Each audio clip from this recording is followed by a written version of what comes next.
moi j'ai signé un contrat avec Berlusconi, de la 5e chaîne, pour une adaptation d'À l'ombre des jeunes filles en fleurs de Proust, une série.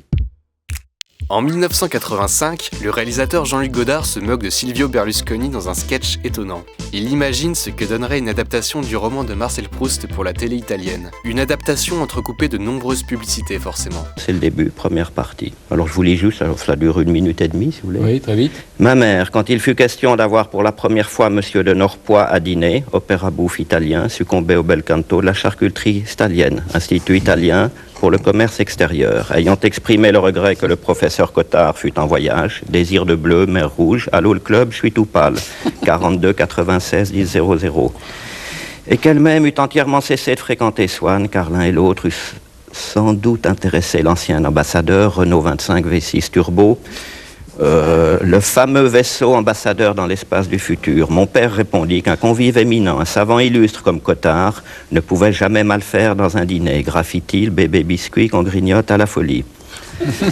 Mais que Swann, avec son ostentation et sa manière de crier sur les toits ses moindres relations, était un vulgaire esbrouffeur que le marquis de Norpois eût sans doute trouvé, selon son expression, puant. Si les puces vous dérangent, faites un saut à la Fnac.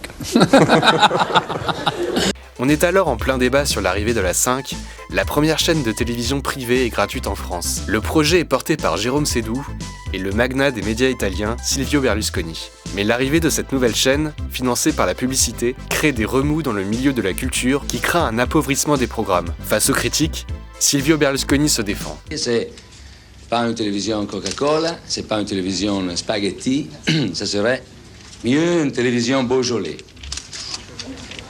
Champagne le samedi. La 5 est créée le 20 février 1986. Au programme, divertissement, séries américaines et shows à paillettes. Mais l'aventure de la 5 ne dure pas. Sa faible audience et l'arrivée de nouveaux concurrents la plombent. Elle disparaît en 1992.